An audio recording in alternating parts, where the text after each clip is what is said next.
Behold the latest military news update.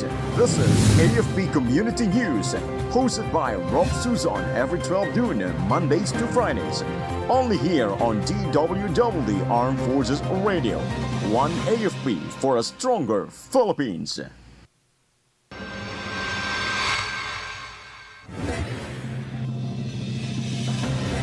Solana Cagayan achieves stable peace and security, declares insurgency-free status. Philippine Navy tracks Russian submarine in West Philippine Sea for the first time. Price of gasoline up, while diesel and kerosene roll back.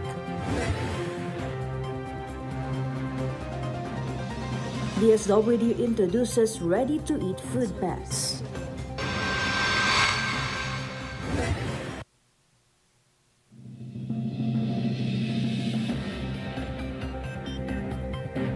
Good day everyone, as well to our troops at Camp Emilio Ginaldo, Quezon City. Today is Tuesday, December 3, and we will bring you the latest news from the armed forces and other information around the Philippines. I am Rofh Suzon for AFP Committee News. DWDD Armed Forces News. For the brief overview of our stories, hundreds witnessed Solana Cagayan's historic declaration as the province's first insurgency-free municipality. The local government unit, in collaboration with various sectors, achieved this milestone through Resolution number 2024-213. Mayor Jenaline Carag credited the community's collective efforts for restoring peace and development, addressing the roots of insurgency in remote barangays. Lieutenant Colonel Vladimir Gracilia of the 95th Infantry Battalion urged the residents to prevent the CPP and PANDF's return while ensuring continued military presence. DWDD Armed Forces News. The Philippine Navy confirmed its first ever detection and tracking of a Russian submarine UFA-490 80 nautical miles west of Lubang Island in the West Philippine Sea last November 28, 2024.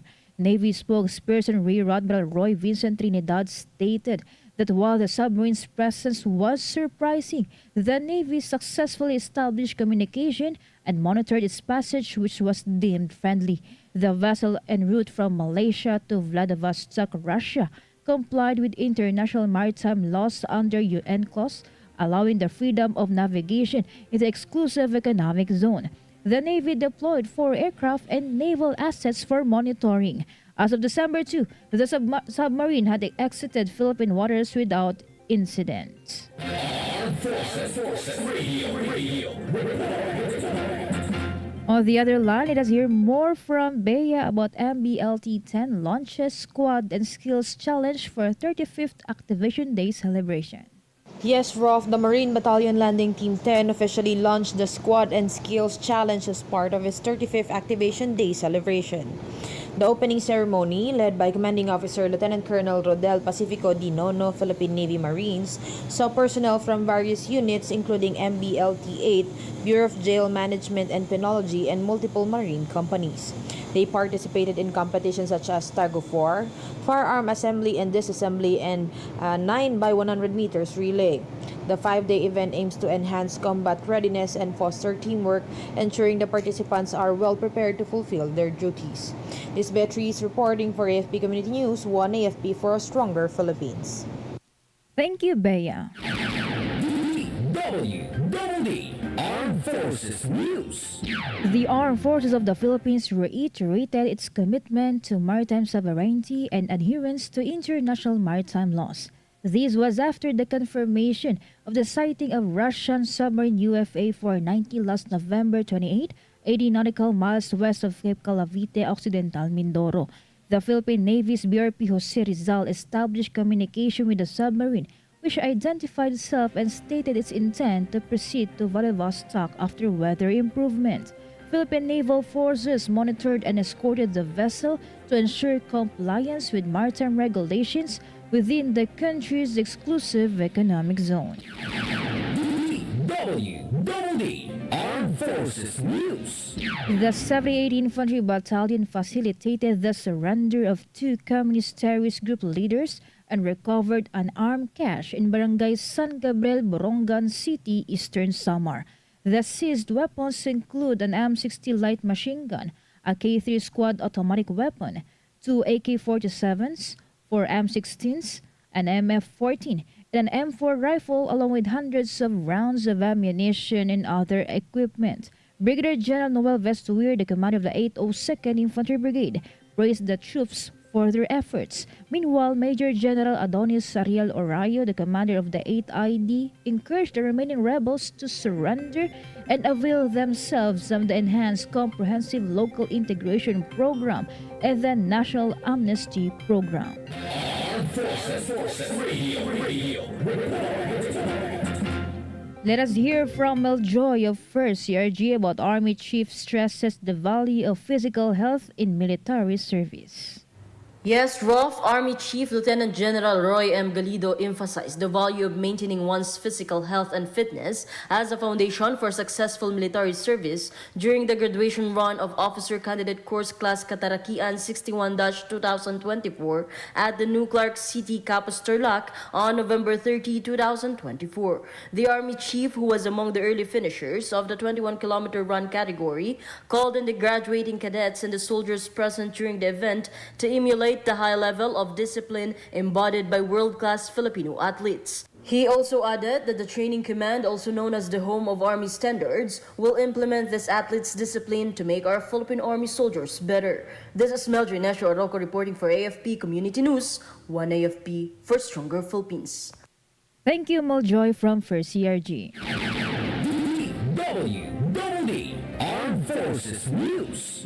Moreover, 6 communist NPA terrorists died and 4 firearms were seized during a joint military operation by the 19th Infantry Battalion in the 8th Infantry Division in Barangay Paco, Las Navas, Northern Samar yesterday. Acting on civilian tips, government troops engaged the members of the Sub-Regional Committee Emporium of the Eastern Visayas Regional Party Committee, notorious for numerous atrocities. The rebel hideout, fortified with prohibited anti-personnel mines, prompted the use of artillery support. Major General Adonis Ariel Orayo, the commander of the 8th Infantry Division, lauded the residents' role in the operation and reiterated the military's commitment in ensuring a peaceful and secure election season. DWDD National News. For our national news, the price of gasoline increased by 90 centavos per liter today, but diesel and kerosene rolled back. Diesel is down by 20 centavos and kerosene by 40 centavos. Oil industry sources attributed the price shifts to a possible U.S. brokered ceasefire between Israel and Hezbollah. This year, gasoline had a net increase of 11 pesos and 35 centavos per liter and diesel by 9 pesos and 55 per liter. Armed Forces Radio. For other updates, let us hear the details about DND reaffirms commitment to end violence against women in flag-raising ceremony. Go ahead, Beth Añete. The Department of National Defense marked the 18-day campaign to end the violence against women with the flag-raising ceremony at the DND grounds yesterday. Senior Undersecretary Ireneo C. Espino delivered Defense Secretary Gilberto C. Teodoro Jr.'s message, emphasizing zero tolerance for a VAW within department and urging personnel to champion gender equality and human rights. The campaign themed United for a VAW-Free Philippines ran from November 25 to December 12. This is Betanyete reporting for the AFP Community News, 1 AFP for Stronger Philippines. Thank you, Beth Añete. DWDD National News. The Department of Social Welfare and Development has introduced ready-to-eat food packages as part of relief efforts during disasters and emergencies. DSWD Assistant Secretary Irene Domblao said the package comprises healthy pre-cooked meals that would be provided to affected households within 24 to 48 hours of the start of calamity. These aims to fill the critical gap when traditional cooking facilities are unavailable in disaster-affected areas. Dumlao said that DSWD collaborated with the Department of Science and Technology Food and Nutrition Research Institute in coming up with the ready-to-eat meals. DWDD National News. President Ferdinand Marcos Jr. said the reported sighting of a Russian-attacked submarine in the West Philippine Sea last week was worrisome. In a chance interview, Marcos told the reporters that any intrusion into the West Philippine Sea, the country's exclusive economic zone, and our baselines is very worrisome. Marcos did not say what the government intends to do, but said he would let the military discuss the matter. The Philippine Navy earlier reported a sighting of the Russian's Navy UFA 490 submarine 80 nautical miles west of Occidental Mindoro. Armed Forces Radio. From NOLCOM, let us hear some information from Joanne about 5th IED produces another set of graduates from their Peace program. 58 individuals from various sectors completed their masonry training under Batch 3 of the 5th Infantry Division Philippine Army Peace Program, a joint initiative between the 5th Infantry Division and Career Builders SEALs Training and Assessment Center Incorporated. The graduation ceremony coincided with the anniversary celebration of the partnership between the 5th Infantry Division and the said institution on December 2, 2024. Jose Chan, the founder of CBSTACI, praised the achievement, noting that hundreds of lives have been transformed and thousands more will benefit. He urged the graduates to overcome poverty, saying that poverty is not a permanent condition but a behavior that must be addressed. Major General Gulliver L. Sinieres, 5th Infantry Division Commander, emphasized the significance of the skills acquired, congratulating the graduates who strive and believe in themselves. This partnership has produced 180 graduates to date, aiming to provide free training and job opportunities locally and abroad. This is Joanne Sagaok reporting for AFP Community News, 1 AFP for Stronger Philippines. Thank you so much, Joanne Sagao. DWDD National News. For other development stories, senators have expressed concern over the Russian submarine that was monitored in Occidental Mindoro last week. Senate President Pro Tempore Jingo Estrada said the presence of the foreign military assets increases the risk of misunderstandings and conflicts in an already sensitive region.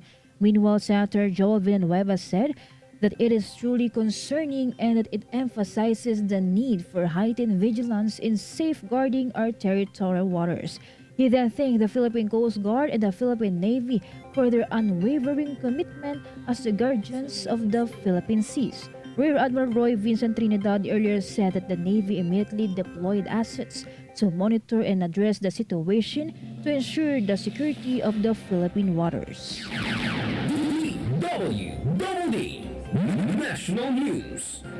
The Commission on Elections has failed to achieve its target number of overseas voters, netting only over 1.2 million registrants. This is at the end of the 7-month registration period. COMELEC Chair George Erwin Garcia expressed disappointment with the results. The Commission projected 1.5 million registered overseas voters for the 2025 polls, but Garcia noted that even in the past, registration was low for midterm elections. Armed Forces Radio. We have a report coming in from Glenn Gultian about Vescom awards K9 for key role in anti-NPA operation in Negros Occidental. Yes, good afternoon. The Visayas Command honored a spin tracking dog Itum with Military Working Dog Achievement Medal for its vital role in recent security operations in Negros Occidental. Combined forces of the 47th and 15th Infantry Battalions clashed with New People's Army remnants, resulting in 8 neutralized insurgents and the recovery of firearms and war material. Itum's tracking skills led to the discovery of an NPA cadaver and crucial equipment during the pursuit in Barangay Gatuslao, Canduni. 14 soldiers were also awarded for their heroism. Meanwhile, Visayas Command Commander Lieutenant General Ferdinand M. Reyes praised troops and Itum's contribution, and he emphasized the importance of integrating canine capabilities in military missions. This is Glenn Ligulchan reporting for AFP Community News, one AFP for a stronger Philippines. Thank you, Glenn Gultian. DWDD National News. Moreover, the Philippine Institute of Volcanology and Seismology said it is monitoring the Canlaon volcano for a possible major eruption. PHIVOLCS Director Teresito Bacolcol said that the ash emissions first occurred at 7:46 a.m. until 7:53 a.m. yesterday, while the second event happened at 8:16 a.m. and lasted for 14 minutes. Latest emissions suggest that the Canlaon volcano is under a moderate level of unrest. Bacolcol added the volcano is still under alert level 2. DWDD National News. Department of Environment and Natural Resources Secretary Maria Antonia Yolo Loizaga has called for an inclusive multilateralism to address the challenges posed by climate change. At the fourth board meeting of the Fund for Responding to Loss and Damage, she emphasized the critical need for unified action. She cited the unique challenges faced by climate-vulnerable countries such as the Philippines. The DENR chief then described the multilateralism as the only viable platform for addressing transcendent challenges, adding that the Philippines is committed to advance this approach. Radio.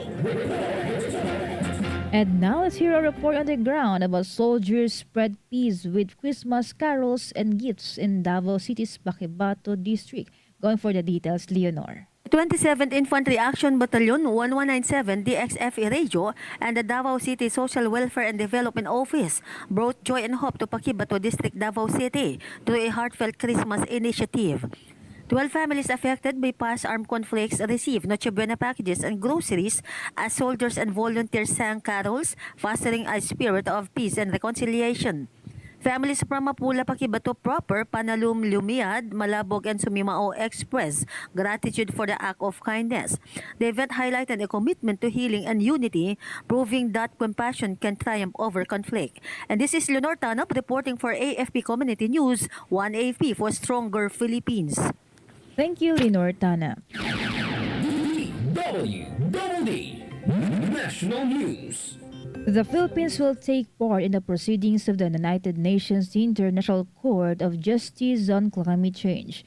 Solicitor General Menardo Guevara said the country will participate in the oral proceedings at the International Court of Justice. This is on the request of the UN General Assembly for an advisory opinion on the question of the obligations of states in respect of climate change. Guevara is already in The Hague, Netherlands, along with the Philippine Ambassador to the Netherlands, J. Eduardo Malaya, and Ambassador Carlos Sorreta, the Philippine Permanent Representative to the UN office in Geneva. DWDD National News. Medical supplies worth over 11 billion pesos expired while stored in Department of Health facilities. The items included drugs and more than 7 million vials of COVID-19 vaccine. Its 2023 audit report on the DOH, COA said the items had expired without being utilized due to inadequate procurement planning and poor distribution and monitoring systems. The DOH then told the COA that proactive measures were being implemented in vaccine procurement, storage, and inventory. Forces Radio. And let us hear more updates from Gina about Philippine Army launches 6-year plan to strengthen international defense partnerships. Rofh, the Philippine Army unveiled its 6-year International Military Affairs Plan 2025 to 2031 during a strategic planning workshop at Fort Bonifacio, Taguig City. Army Chief Lieutenant General Roy M. Galido highlighted the importance of interoperability with partner armies and urged planners to enhance humanitarian assistance and disaster response efforts with ASEAN allies. The roadmap focuses on joint training, bilateral exercises, and expert exchanges to address evolving security challenges. The initiative aligns with President Ferdinand Marcos Jr.'s directive to expand the Army's international collaboration and readiness. This is Gina reporting for AFP Community News, 1 AFP for Stronger Philippines. Thank you, Gina. DWDD National News. Navotas Mayor John Ray Chanco said that the local government has relaunched its free Wi-Fi program to cover more areas in the city. The city relaunched the Navo Connect free Wi-Fi last Sunday. The program allows each user to access a free internet connection for 30 minutes daily. Aside from the City Walk and Amphitheater, some of the 38 Wi-Fi hotspots include City Hall, Navotas Centennial Park and Green Zone Park, public markets, barangay halls, health centers, and public schools. DWDD Armed Forces News. And that's all for today's broadcast. Thank you so much for joining us, especially to our audience in our Facebook page, AFP Radio DWDD. Don't forget to tune in tomorrow for more updates, same time and same station. Again, this is Rofh Suzon for AFP Community News, 1 AFP for Stronger Philippines. Behold the latest military news update. This is AFP Community News, hosted by Rofh Suzon every 12 noon, Mondays to Fridays. Only here on DWDD Armed Forces Radio. 1 AFP for a Stronger Philippines. Ito ang DWDD 1134 kHz AM. Balita, impormasyon at musika. Ito ang DWDD AFP Radio. Boses ng Kawal Pilipino. Kayo ay nakatutok sa DWDD AFP Radio. Kami po ay kasapi ng KBP, Kapisanan ng mga Broadcaster ng Pilipinas.